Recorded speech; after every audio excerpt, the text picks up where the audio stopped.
You have been living your life as a rehearsal for something that has not happened yet. You know this without being told. You feel it in the particular quality of restlessness that follows you even into moments that should, by any reasonable measure, be enough. The meal you eat while thinking about what comes after. The conversation you are half present for, because some other concern is occupying the background of your attention. The evening that passes in the management of tomorrow. And you tell yourself that this is simply what being a responsible adult requires. That presence is a luxury for people who do not have real things to attend to. That when the right conditions finally arrive, when the project is finished, when the debt is cleared, when the relationship stabilizes, when the uncertainty resolves, then you will be able to actually inhabit your life. But here is what you have not yet fully allowed yourself to see. The conditions you are waiting for have been waiting for you to stop waiting for conditions. The life you are deferring to the future is the only life you will ever actually have. In the future, as a location in which real living will someday become possible, does not exist. It never did. It is a story your mind tells itself to make the postponement of genuine presence feel like responsible planning. And no one in the 20th century saw this more clearly, described it more vividly, or communicated it with more persuasive and deeply unsettling beauty than Alan Watts. What we are exploring today is not a self-improvement program. It is not a meditation technique or a productivity framework or a set of practices for becoming more mindful. It is something more fundamental and considerably more disturbing than any of those things. It is an examination of how the human mind became addicted to the future, why that addiction is organized at the level of culture and neuroscience and early psychological development rather than simply personal habit, what it costs on a level most people have not fully calculated, and what becomes possible when you encounter for the first time. The radical and almost incomprehensible idea that right now, exactly as it is, with all its incompleteness and uncertainty and imperfection, is not a waiting room for your real life. It is your real life, and you are missing it. Something important needs to be said about Alan Watts before we go further, because he is often encountered through quotations, through brief clips, through the compressed and sometimes distorted versions of his ideas that circulate online. And in those compressed versions, what he was saying can appear to be a kind of pleasant philosophical reminder to slow down and enjoy the moment. Something like an intellectual version of a motivational poster, which is almost entirely the opposite of what he was actually doing. Alan Watts was not offering comfort. He was performing surgery. He had spent decades studying the philosophical traditions of both East and West with the kind of genuine scholarly depth that most people who invoke his name have never approached. He was fluent in the ideas of Taoism, Zen Buddhism, Vedanta, Christian mysticism, and Western philosophy in ways that allowed him to identify something that each of these traditions, in their best and most honest expressions, had been pointing at from different directions. Something about the nature of the human mind's relationship with time that, once seen clearly, reveals the central mechanism behind most human suffering. Not the dramatic, obvious suffering of loss and grief and trauma, the chronic, ambient, largely invisible suffering of the person who is perpetually somewhere else than where they are. Picture this. It is a Tuesday afternoon.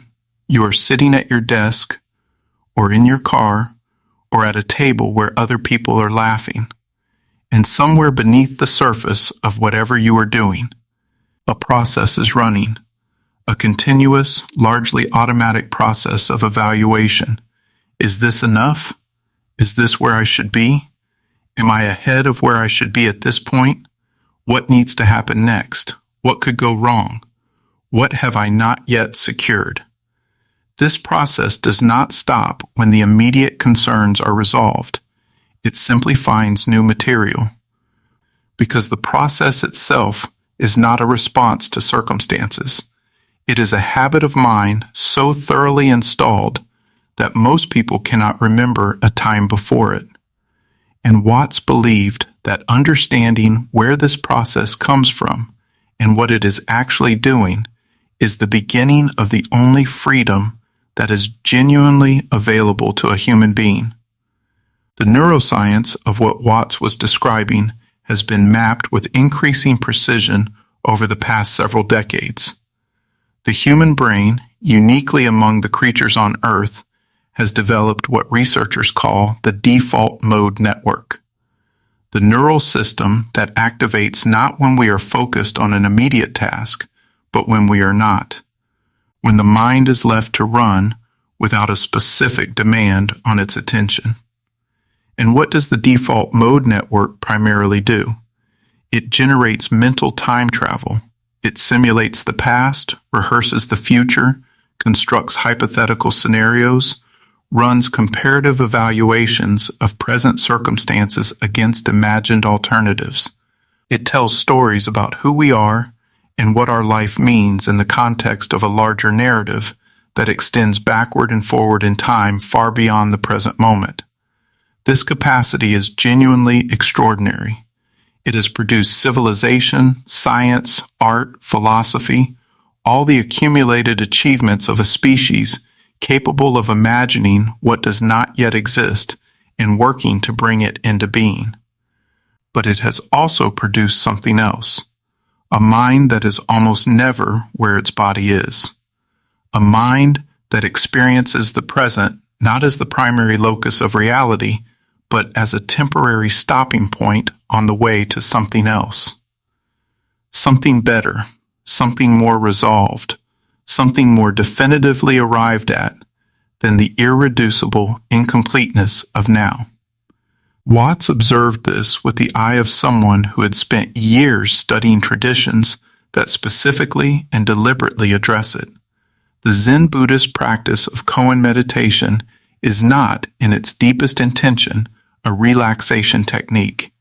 It is a method for disrupting the mind's habitual tendency to process experience through conceptual overlay. The Taoist idea of Wu Wei, often translated as non-action or effortless action, is not passivity. It is the description of what becomes possible when the thinking mind stops fighting the current of present reality and learns to move with it rather than against it. These are not pleasant ideas about slowing down. They are maps of a fundamentally different relationship between consciousness and time. But something even more dangerous is happening in the way modern Western culture has organized itself around the future. And Watts was one of the few people willing to say it clearly. Think about the structure of a human life as it is conventionally understood in the culture most people reading this were raised in. You spend your childhood preparing for adolescence, your adolescence preparing for adulthood, your early adulthood building the foundation for the middle years, your middle years securing what is necessary for old age. Your old age, if everything has gone well, is the period in which you finally arrive at the life you have been building toward, except that by the time you arrive, if you arrive, you have spent the preceding decades in a state of continuous preparation for living rather than actual living. And the physical and cognitive capacities that would have allowed you to inhabit that long-deferred life most fully are the first things that the preparation has consumed. This is not an accident. Watts believed, and modern sociology substantially agrees, that the deferral of genuine present experience is not merely a personal habit. It is a structural feature of industrial and post-industrial culture. A system organized around the production and consumption of goods requires a population that can delay gratification, that can tolerate present sacrifice in exchange for future reward, that can organize its desires in alignment with long production cycles and deferred payoffs. The psychological internalization of the future as the primary location of real value is not just a neurological tendency. It is a cultural installation. It is something that has been taught, reinforced, and normalized so thoroughly that most people experience it not as a culturally specific orientation, but as an objective feature of how reality works. Carl Jung approached this from a different direction, but arrived at a remarkably compatible conclusion. His concept of the unlived life, the shadow territory of possibilities and experiences and authentic impulses that the adapted self has left behind in the service of social functioning, describes exactly the domain that Watts was pointing toward from his philosophical angle. For Jung, the crisis of midlife, which he described as one of the most psychologically significant transitions available to human development, was often precisely a confrontation with the question of what had been sacrificed in the construction of the successful, socially adapted persona. The life that had been deferred in the service of achievement, the experiences that had been postponed in the service of security, the authentic self that had been managed rather than expressed in the service of belonging. This confrontation, when it arrives, is not primarily about achievement or failure in any conventional sense. People who have succeeded by every external measure experience it just as acutely as people who have not, because the confrontation is with time itself, with the recognition that time, unlike most other resources, does not accumulate.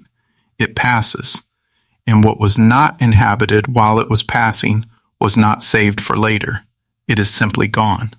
Most people never notice what comes next in Watts's framework, because the mind that is addicted to the future has a specific and very effective defense against this recognition, and it is one of the most psychologically sophisticated defenses that the human mind produces. When the awareness begins to arrive that you have been absent from your own life, the future-oriented mind does not respond by becoming more present. It responds by scheduling presence for later. It turns the recognition into a new item on the list of things to eventually address. It produces the intention to be more mindful, to slow down, to appreciate what is here, and then places that intention in the same future where everything else that matters has been deferred. This is not cynicism. This is the observed behavior of a mind whose entire operating system is organized around future orientation, encountering an idea that requires something it does not know how to do, which is to stop operating and simply be. Watts understood this defense clearly, and he understood that intellectual understanding of the importance of presence is not the same as presence. You can know everything he ever wrote about the present moment and still spend your entire life somewhere else. Because presence is not achieved through understanding. It is discovered through the falling away of something, through the, at least momentary, suspension of the mind's compulsive narration of experience into past and future, through what he sometimes described as the realization that you cannot step out of the present moment, no matter how thoroughly your mind has convinced itself that it lives primarily in the past and future. The present is not one option among many. It is the only place anything has ever actually happened. Viktor Frankl's framework offers a counterintuitive but deeply compatible perspective here. Frankl, who found meaning in the most extreme circumstances imaginable, understood that the capacity for genuine engagement with one's actual present situation, however difficult, was not a luxury. It was the prerequisite for everything that makes human life valuable. His concept of tragic optimism, the ability to find meaning and engage fully with life even in the face of unavoidable suffering, was not about positive thinking. It was about presence. The willingness to be where you actually are rather than where you wish you were or fear you might end up. What Frankl discovered in the most extreme conditions of human existence, and what Watts described from a philosophical and contemplative perspective, are pointing at the same fundamental truth from different sides of the same reality. That a human life is not a journey toward a destination. It is the quality of attention brought to what is actually happening. And the person who has deferred that quality of attention until circumstances are more favorable has, in every moment of deferral, chosen not to be alive in the full sense that being alive is available to them. The next realization changes everything, and it involves not what Watts recommended, but what he observed about the nature of the very self that is doing all this deferring. Imagine the entity that is waiting for the right conditions to begin really living. Who is this self? Where is it located? If you try to find it, you encounter something strange. The self that is waiting for the future is constructed almost entirely from memories of the past and projections about what is to come. It is a narrative entity, a story about who you are based on where you have been and where you are headed. In the present moment, actual raw present experience, before the mind has processed it into narrative, does not belong to this self. It belongs to something that Watts called, in various ways across his many lectures, the present self. The awareness that is always already here, that has never been anywhere else, that does not need conditions to improve, because it is not in the business of waiting for anything. This is where Watts parts company most dramatically with conventional self-improvement thinking. He was not suggesting that you become a better future-oriented self who is also occasionally mindful. He was suggesting something far more radical, that the self you have taken yourself to be, the self that is building towards something, managing something, becoming something, is a construction. A genuinely useful construction in many respects, but a construction nonetheless. And that beneath or within or identical to that construction is something that has been present, aware, and fully alive the entire time. In every distracted moment, in every anxious rehearsal of tomorrow, in every nostalgic revisiting of yesterday, the awareness within which all of those activities occurred was never anywhere but here. The Taoist dimension of Watts's thinking becomes most relevant at exactly this point. The Tao, as Watts understood and communicated it, is not a concept or a belief or a practice. It is the recognition that the natural world, including the human being who is part of that natural world, operates through a kind of spontaneous intelligence that does not require the overlay of conscious management to function. The tree does not need to remember how to grow. The heart does not need to remind itself to beat. The breath, which Watts returned to again and again as the most available demonstration of the principle he was describing, does not require the self to manage it.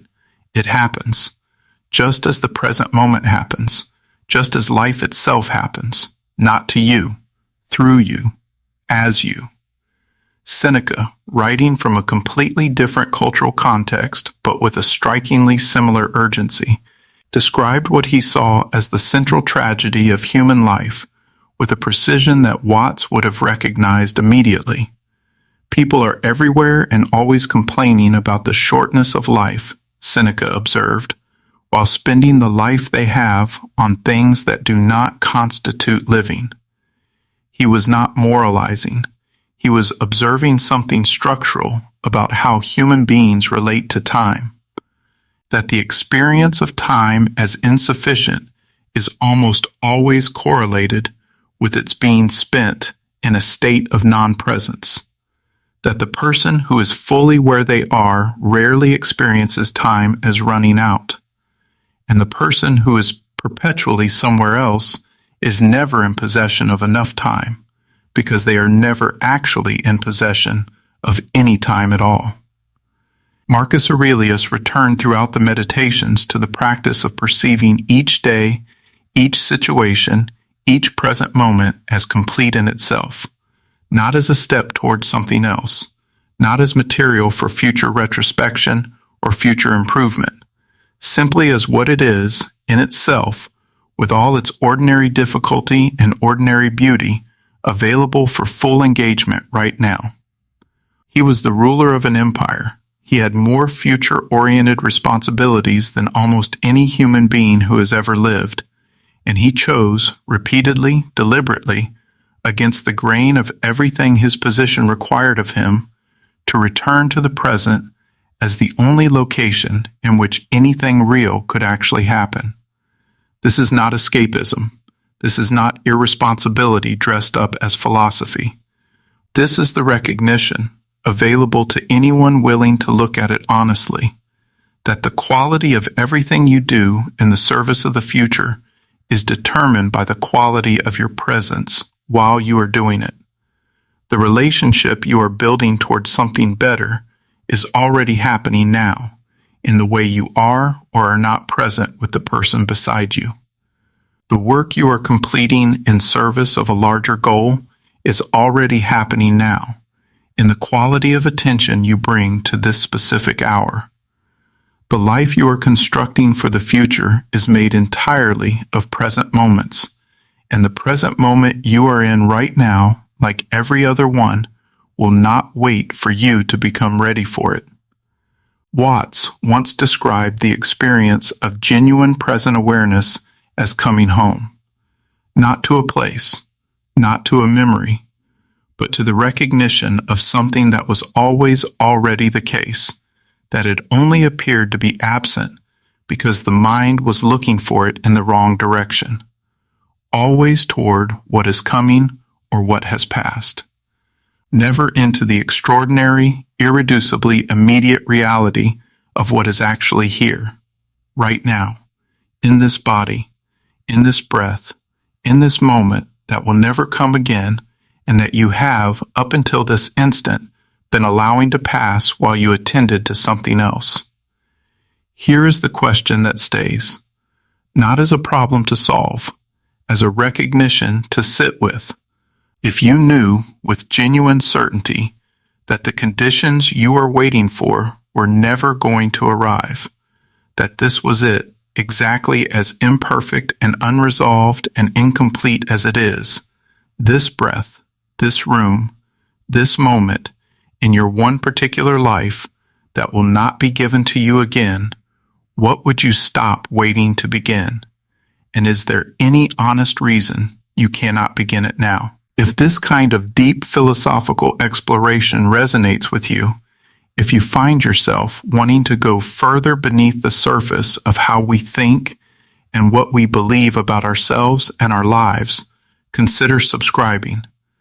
This channel is built for people who are willing to ask the questions that most content never goes near, and there is much more of this ahead.